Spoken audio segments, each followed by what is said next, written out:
Hello friends, जय माता दी दोस्तों। जैसा कि मैंने आपको जन्माष्टमी से संबंधित 10 सवाल जवाब वाली वीडियो में बताया था कि मैं आपको जन्माष्टमी में लड्डू गोपाल जी का जन्म किस प्रकार से करवाएं, उसकी वीडियो जल्द ही भेज दूँगा।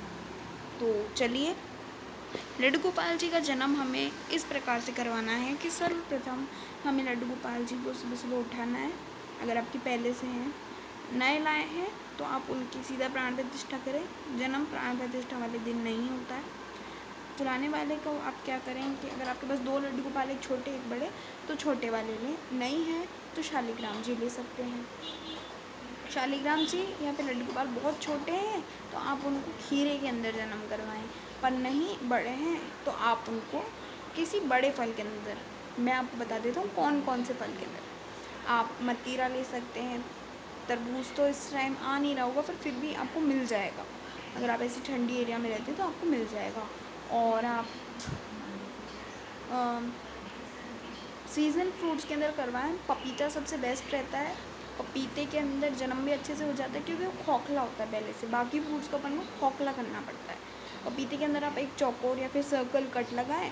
उसके बाद उसके अंदर अपने बाल को फालें, शालिग्राम जी को बैठाकर उनको ढक दें। शालिग्राम जी को आपको उस दिन शालिग्राम जी के रूप में नहीं मानना है, उस दिन आपको उनको लड्डू गोपाल जी के रूप में मानना है। आप सभी को व्रत रखना है। उस दिन व्रत करके जन्म करवाएं। नहीं करना चाहते, नहीं हो सकता है तो आप सिर्फ पूजन भी कर सकते हैं।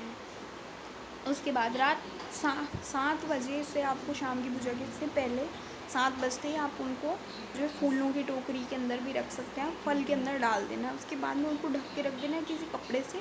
उसके बाद में आपको हिलाना नहीं उनको 12 बजे तक। 12 बजते ही खूब ढोल शहनाई बजा सकते हैं तो बजाइए, नहीं तो घंटी और तालियों के संग संग नंद घर आनंद भयो, जय कन्हैया लाल की, हाथी घोड़ा पाल की, जय कन्हैया लाल की।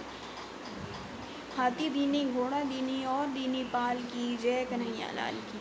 इस मंत्र का उच्चारण करके इस जयकारे के साथ में लड्डू गोपाल जी का वो कपड़ा हटाएं, शालिग्राम जी का वो कपड़ा हटाएं। उसके बाद में उनको ढक्कन खोलें। उसके बाद में लड्डू गोपाल जी को बाहर निकाल लें। उसके पास में आपको खीरा ज़रूर रखना है, उसी टोकरी में जिसमें आपने दूसरा फल रखा हो। खीरे को सिक्के से या कलदार से आपको उसके अंदर एक चीरा लगाना है। फिर बड़े फ्रूट के अंदर नहीं लगाना है आपको। बड़े फ्रूट की तो सिर्फ नाल काटनी है। अगर आप चाहें तो कि डंठल वाला मिले, डंठल वाला नहीं मिलता तो आप उसका ऊपर का जहाँ पर डंठल होती है वो वाला पार्ट काट सकते हैं। उसको फिर पेड़ में डाल दीजिए, वो अपने आप डिकम्पोस्ट हो जाएगा। आप सिंपल जन्म करवाना चाहते हैं तो सिर्फ कलदार से काट कर उसके बाद आपके लड्डू गोपाल जी को या फिर शालिग्राम जी को बाहर निकाल के खूब धूमधाम से उनका पंचामृत अभिषेक करवाएं। उसके बाद में खूब खुशियों से सब नाचते गाते उनकी महाआरती करें। ये साल की सबसे बड़ी आरती होती है, उसको सारे जने मिलकर करें। उसके बाद में राधा कृष्ण की तस्वीर या फिर लड्डू गोपाल जी को महाप्रसाद चढ़ाएं। प्रसाद रखने के बाद में जाकर सभी चंद्र को अर्घ देकर आएँ। चंद्र को अर्घ देने के बाद में चंद्र पूजन करें। चंद्र पूजन करने के बाद में उसके बाद में जन्माष्टमी का व्रत पारण करें। 12 बजे ध्यान रखिए, व्रत पारण करना है। नहीं करना चाहते तो अगले दिन भी कर सकते हैं। अगले दिन नंदोत्सव की जानकारी मैं आपको अगले वीडियो में बताऊँगा। लड्डू गोपाल का जन्म क्यों करवाया जाता है? उनका तो देवकी माता के साथ जन्म हो गया था। लड्डू गोपाल जी का जन्म इसलिए करवाते हैं ताकि आप आपके भावों से उनका जन्म करवा सकें।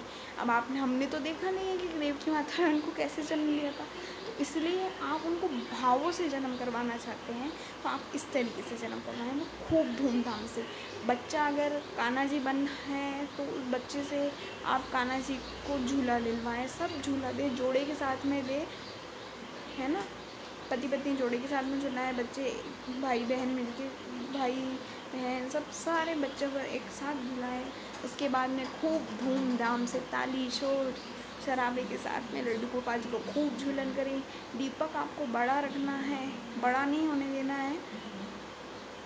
शाम को जो दीपक जलाएंगे वही रात तक जलता रहना चाहिए। 12 बजे तक आपको ध्यान रखना है। वो इतना सा राती जो हम लड्डू गोपाल जी के लिए देते हैं, ज़रूरी नहीं है आप सिंपल दीपक भी चाह सकते हैं, पर जो चाहे वो इस तरीके का दीपक भी जला सकता है।